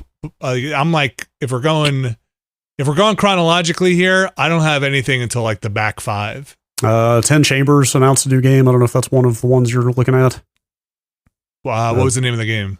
Den of Wolves, I believe is what it's called. I didn't put that down on mine just because I thought the trailer didn't seem that interesting to me. Yeah, that's not on my list either. It looks okay. I love GTFO though. Like GTFO is rad, and so like just seeing what they're doing next is notable. Sure. But I like the art style. I mean, it looks very much co-op shooter, like almost Payday-ish with the everybody running around with giant backpacks and stuff. Mm-hmm. And I think there's even some like bank vault looking imagery. Seemed like maybe some more destructible environments, which would be really cool in this type of game. Because they're like blowing giant holes in walls and stuff like that. Yeah, I mean, look, will we play it? Probably. Yeah, I'll definitely keep an eye on that. That could be interesting. Yeah, that is a pretty cool developer generally. No data on that. One of the more, let's just call it amusing debuts there was the Game of Thrones game that turned out to be a mobile game. Just like hearing that music. No, it's just like, okay, they've done one big Game of Thrones like RPG before, and it wasn't very good. And, you know, one of the problems was it did not really have very many of the characters from the show that you already knew. So here is this Game of Thrones game that has the likenesses and the voices of the people from the television show at a time when interest in that whole thing has actually been rekindled a little bit because that House of the Dragon show apparently is not that bad, and it's on mobile. Yeah, well, that's probably the right place for that. I guess. I just feel like when they started showing that trailer, everyone was like, oh shit, are they doing a... Oh. Game of Thrones Kingsroad, have we said the name? Yeah, that's the subtitle. Anyway. We're passed through the Honkai zone, and the ZZZ zone. The We've come out Hoyoverse. the other side. Yeah, the Hoyoverse. We've exited the Hoyoverse. Actually, really, it's Mafia. Okay, look, I'm going to mention Sonic Racing CrossWorlds. Of course you are. I'm going to mention it. Come on. Why wouldn't you? But like, don't get mistaken. Sonic Racing Transformed is an amazing, fantastic kart racer. Not all Sonic kart racers are of that caliber. And Team Sonic Racing, I think, is not that great. That was not your jam. Sonic Racing CrossWorlds? Sonic Racing CrossWorlds, I don't think these cars are transforming. And so... Then why are we even here? Why are we even here? Need to transform? If you want to be good. If you want it. I mean, look, Sonic Racing Transformed is very good. And the cars, planes, boats transform. It's fun. Vinny, I can say with absolute certainty there's no one in my life I would trust more with opinions on the Sonic Racing franchise than you. No one has more skin in the game than you. So I take your word 100% that if they need to transform to be good, you're right. Make them transform. I mean, this footage only features Shadow the Hedgehog driving a Shadow the Hedgehog ass-looking car. Yeah. So take that as you will. Not a lot known there, but... He's in that new movie, They chose to focus... Well, yeah, fair. It's the year of Shadow. Yeah, I guess so. Anyway, Mafia, what do we think? Mafia! I think this looks cool. My biggest question is the main character's name... They only say Enzo. So is he a Vincenzo? Is he a Lorenzo? There's a lot of Enzos out there, and they don't address it. And Zenless Zone Zenzo. Yeah, ZZZ. Here's what I think. What do you think? I don't know what Hangar 13 is anymore because they have revamped that studio pretty heavily since they made Mafia 3 and canceled whatever their project was going to be after that. So I can't really speak to the pedigree here, but the trailer does look cool. It's very, very stylish looking. Obviously, it's going for more of a Godfather 2 thing, but I think it seems like it is hitting those notes well. 3 was just such an interesting outlier to me that there's a small part of me that kind of wishes they had built on that. But I also totally understand going to for an old world Italy setting. That is such a, underhand toss, like just go for it thing. Why not? But it looks real sharp. I'll give it that. I don't know what kind of gameplay it has, but it looks real nice. It does look quite nice. I mean, you probably assume it's pretty GTA-ish still, right? Yeah. Or maybe this is like Mafia Dead Redemption 2. Yeah, sure. I mean, maybe. I don't know. Like there's definitely some horse-based action depicted. Yeah. This is 1900 Sicily, so you're gonna, have your weapons, your automobiles, your cars, your horses, maybe it is a little more off-road in a Red Dead style where it's not so much car. I mean, obviously it wouldn't be that car-based at this time in history, but in terms of gameplay and the environment design and stuff, maybe it is more Red Dead-ish. That would be cool. That would be an interesting swerve for me. What if it's like a 1-to-1 map? What if they just like do the fucking true crime thing, but for Sicily in 19 whatever? I guess, Alex, you probably have played more Mafia than either of us. I don't know, Brad, if you ever got into the whole Mafia. I reviewed too. Are all of them? Do all of them at some point get into kind of shakedowns and running businesses and maintaining that map? Okay. All the ones I played anyway, like 2 and 3, definitely have that stuff. Okay, so I wonder if this will have that, or if they'll kind of move away from it. If that's like a core Mafia feature of some point running the organized crime business, Yeah. Well, we'll find out soon enough. Like the summer next year was a more specific time frame than most of the games on here. That's true. It is a season. That season is Mafia. Not too far off. Brad, do you want to say anything about Infinity Nikki before? No, I have not played. I have not played more of it since last week, but I talked to some people on the Discord who have been playing quite a bit of it, and it does sound pretty interesting still. Okay.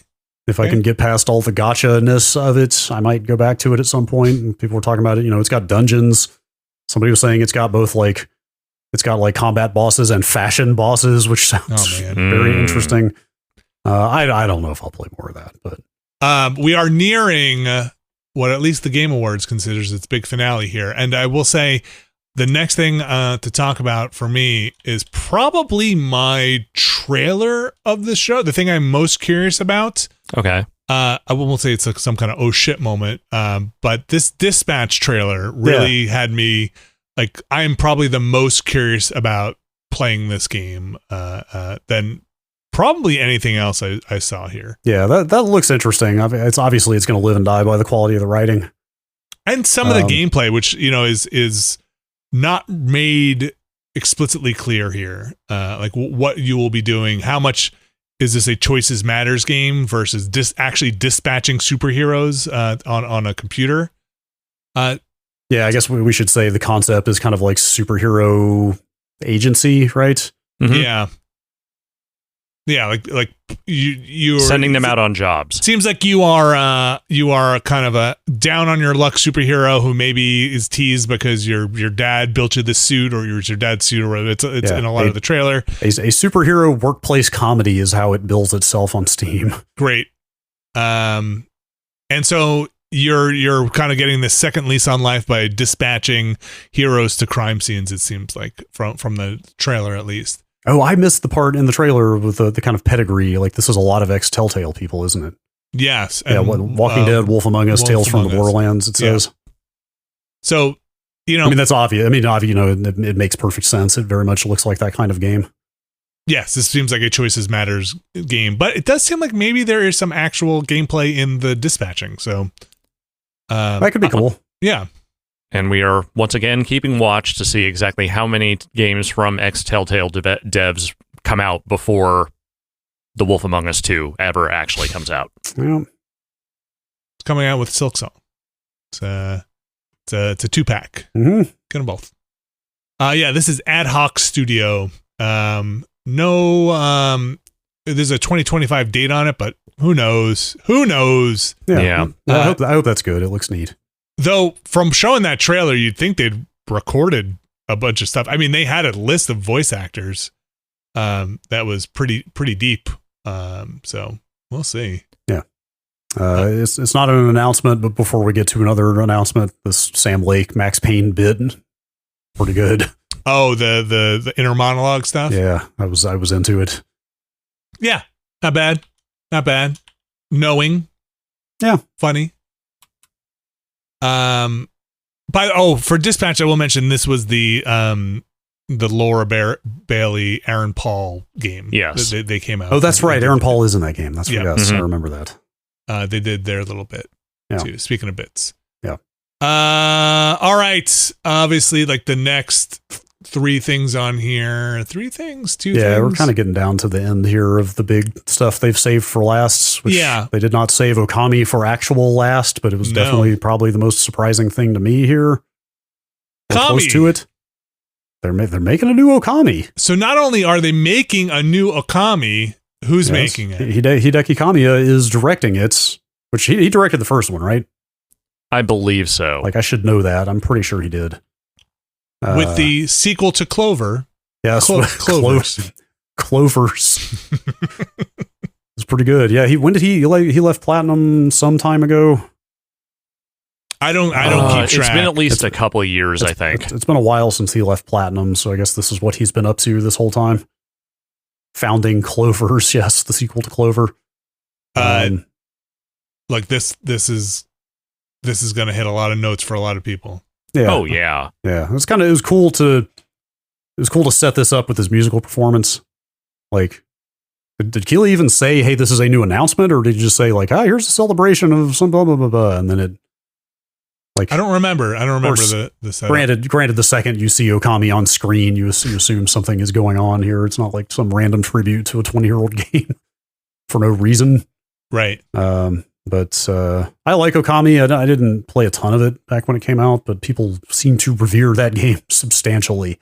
Yeah, it's a memorable one. It seems like a big deal that they are making a new Okami. And not just for the art style, that's a big part of it. But yeah, I mean, no one was expecting this, though. It also sounds like this was more of a, this is now in development announcement, not hey, here's some game to show. I mean, this is right up there with the Ueda game, not even having a project title because they revealed this as Okami Sequel. Yeah. Right. Which let's assume will not be the final title. That would be with a studio like Clovers, maybe. Yeah, maybe. Yeah, I don't know. could be. Like, I'm curious what this is, because like original Okami was very much in the like Ocarina of Time era of Zelda and taking on that style. So now that Zelda has moved on pretty firmly from that, I wonder what this franchise does. Do they totally do their own thing, or do they stick to that format? I don't know. Weapon degradation. Oh, please don't. Please don't do that. I hope it's something interesting. I hope it's not just kind of a straight ahead another Okami like the first one, which is fairly old at this point. Sure. Yeah. I like Okami a lot. I don't have the some people like you guys said love that game, but I'll be curious to see what they do. It definitely was. This was definitely one of the ones I'm like, is this the oh shit thing? Yeah, this very much read as one of the prime oh shit. Yeah, this is a prime shit. I absolutely believe that was one of them. Yeah. All right. Are we ready for the last game announced game here? Yeah. I think this is a big deal, but I think the Okami one could have been in this spot. Yeah, in terms of announcements. Well, I agree with you, but they had way more to show. Naughty Dog had way more to show than Okami did. You're right. Yeah, so I think for what Capcom had to show, as much as the game coming back or the franchise coming back is a big deal, there was not a lot of substance there. So that's fair. This is Intergalactic, the Heretic Prophet. Yeah, Naughty Dog's new IP, and it's presuming here the next thing they'll release. Well, I guess they have their there's a PC version of Last of Us 2 that's still coming. I think coming in January or something. But I think it was like right up there with the Shadow Labyrinth, the Pac-Man game was the like right after the Pet Shop Boys kicks in this trailer from the studio that brought you Crash Bandicoot and Jak and Daxter. This is a really bizarre, funny way to bill new Naughty Dog game. Sure. Agreed. But maybe it's intentional. Maybe that's knowing. Maybe they are getting back to a little bit wackier, like a little bit less. Clearly, this is less grounded in reality than Uncharted and certainly The Last of Us. It seems like it could be more irreverent, Like, it's hard to tell.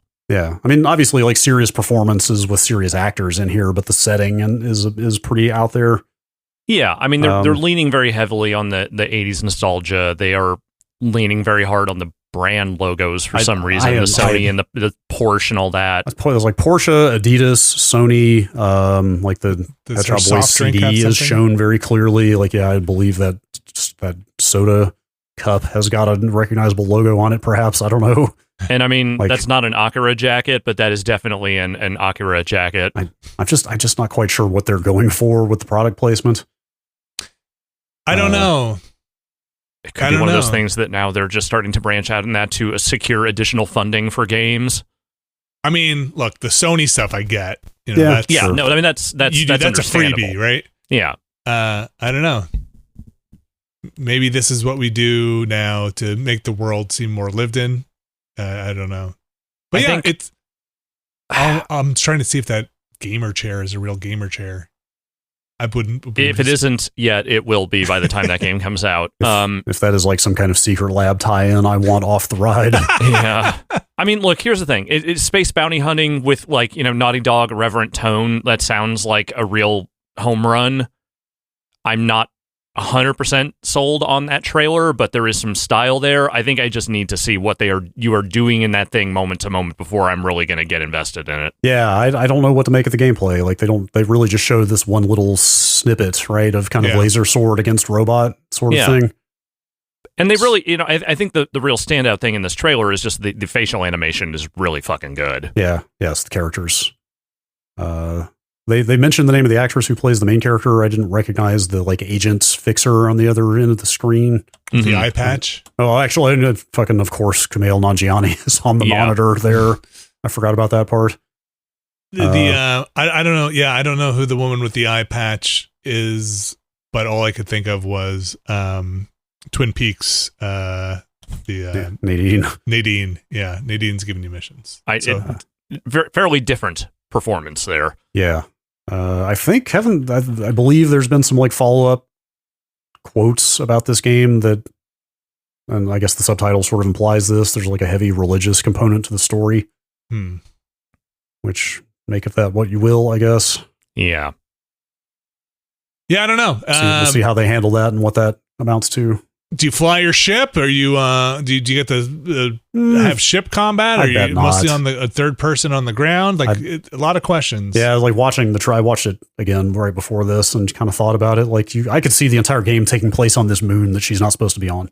Like she crashes or something and is stuck there? Yeah, or she went down voluntarily. Well, the agent says something about like people don't come back from that place. What are you doing going there? Or do you have your mind?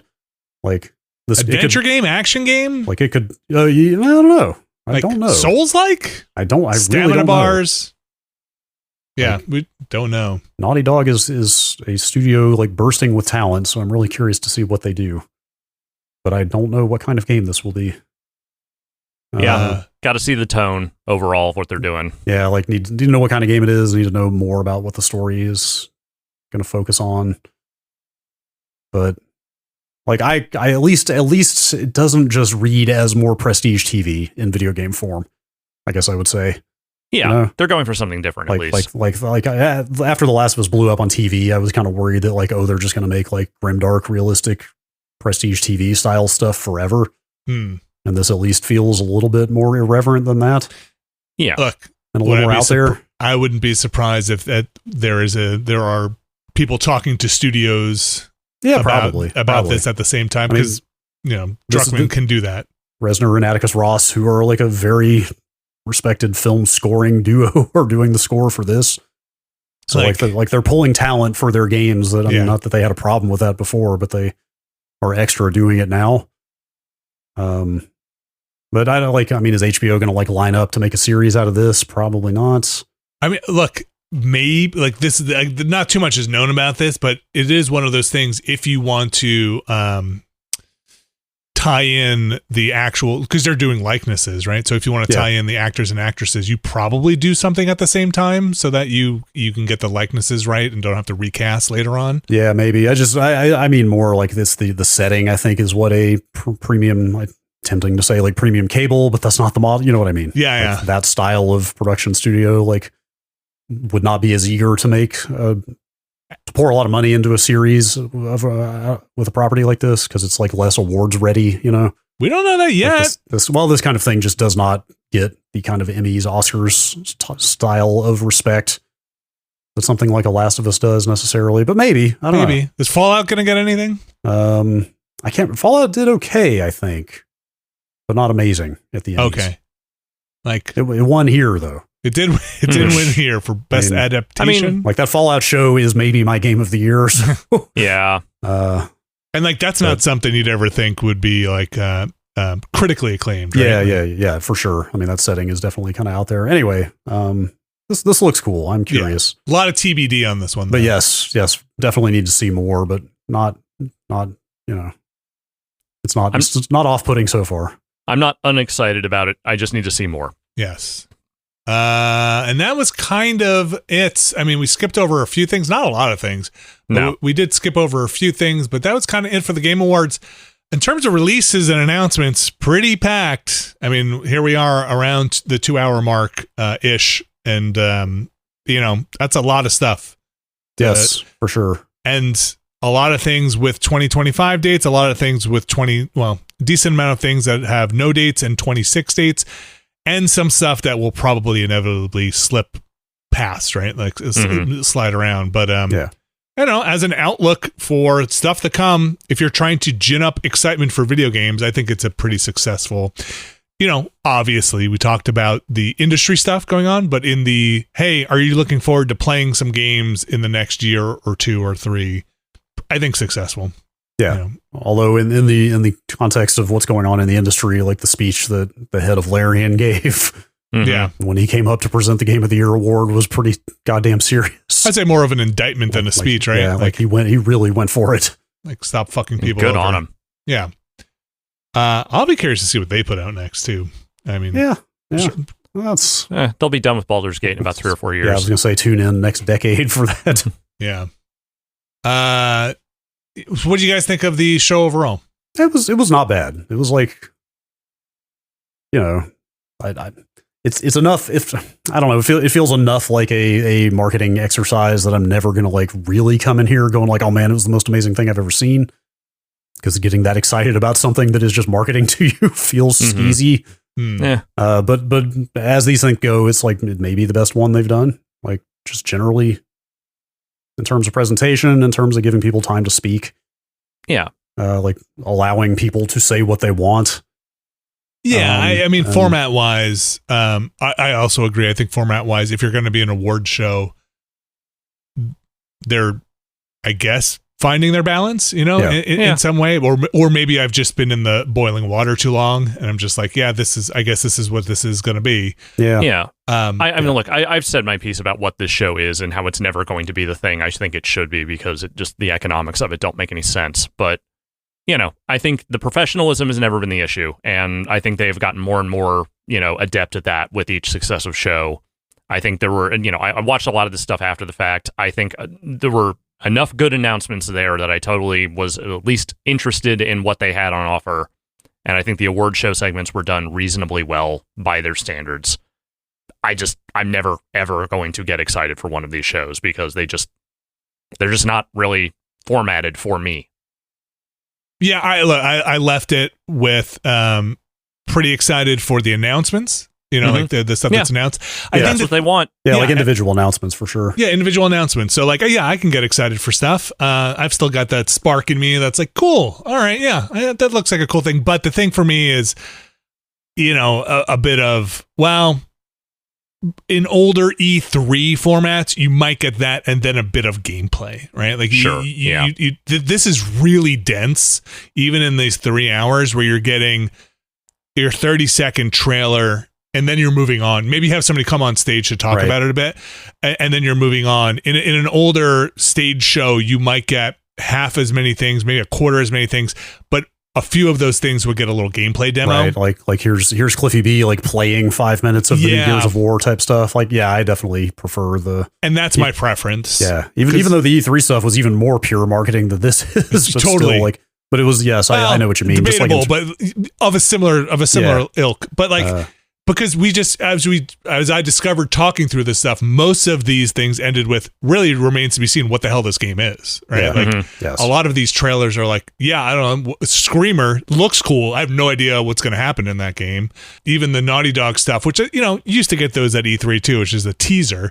A lot of these are kind of teasers. Even that Witcher game, I'm still like, I don't know how is Siri going to control?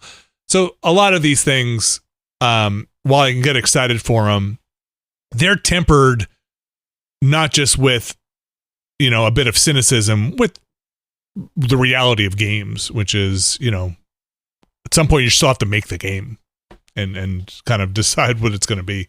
Mm-hmm. So best of luck to everybody making those games. I hope production ramps up and employment ramps up for some of these things in a responsible manner. Yeah. Mm-hmm. May you be able to do it in a more respectful and beneficial to your health and career way in calendar 2025. Yeah. And I just kind of scrolling through this quickly here. Could be way off base because I'm just kind of scrolling through this quickly and I probably ignored a bunch of these.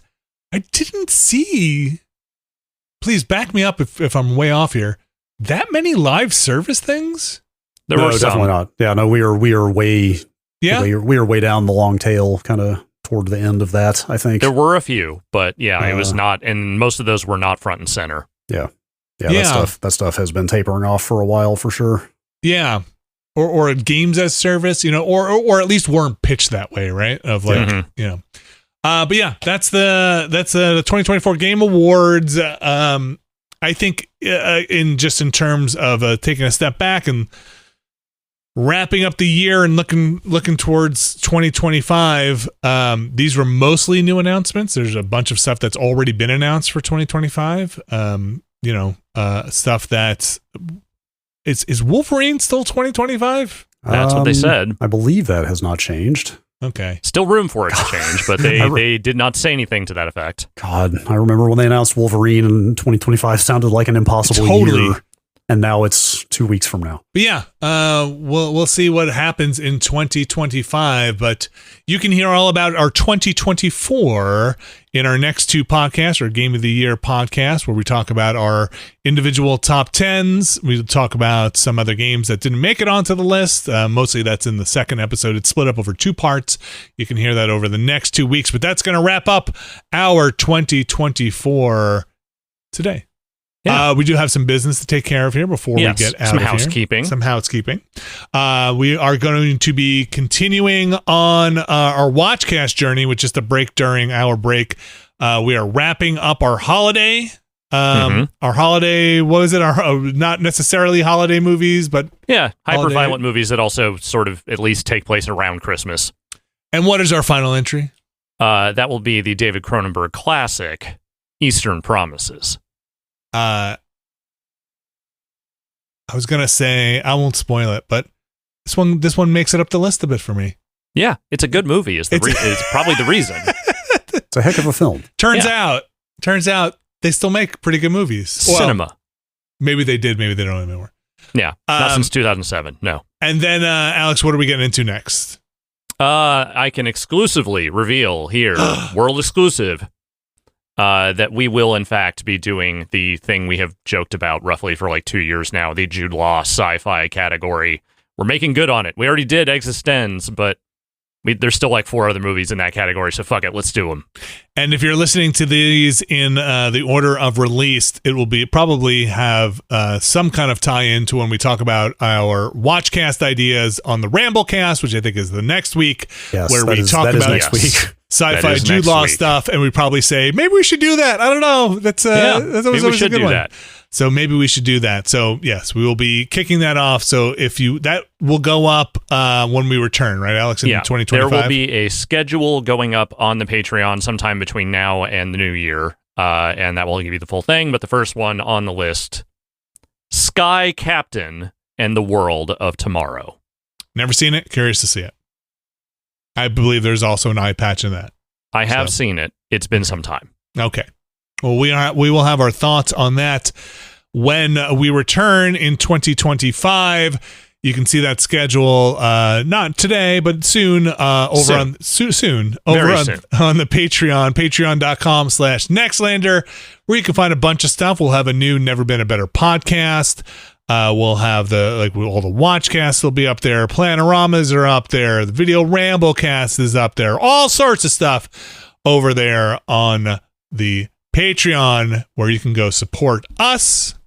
Give yourself the gift of Nextlander this holiday season over at patreon.com/Nextlander. You can find a tier that's right for you. There is one tier there that gets their names read on this here show, and I'm going to read those names for you right now. They are mysterious benefactors, by the way. I don't know if you guys knew that. That's the name of the tier. I did know that. I don't know much about them. No, they're very mysterious. They're very mysterious. Until now, when I reveal them, starting with Sean Miller, RRE, Infelicitous Rips, Kelly F., Brian Lucier, Skywarp, John Hubbard, NXL Retirement Fund, Evan Cook, Mark Wilhelm, Jerry Lee, Deirdre is Jeff the Land Shark now, Gary Pejke, Robert Fisher, Bunny Fiend, Jad Rita, Statics, Brian Murphy, Randy Duax. Excuse me. Randy, happy holidays, everyone. Alderson, Crow, Andrew Tiebkin, Alex Wu, It's Me JP, Edward Chick, Andrew Slosky, Steve Lynn, Matthew Herrig, David Campos, and Tyler Treese. Thanks to all our mysterious benefactors, and thanks to everyone who has supported us over the last 7,000 podcasts. If I have my numbers, if my math checks out, 368 years of recording. We appreciate it. Sticking with us. Here's to 369. 2025. Thanks again, Brad Shoemaker. Thank you. Thanks again, Alex Navarro. Thank you. And we'll see you back here. You can tune in next two shows, Game of the Year, but we'll be back live-ish in 2025. Happy New Year, everyone. See ya.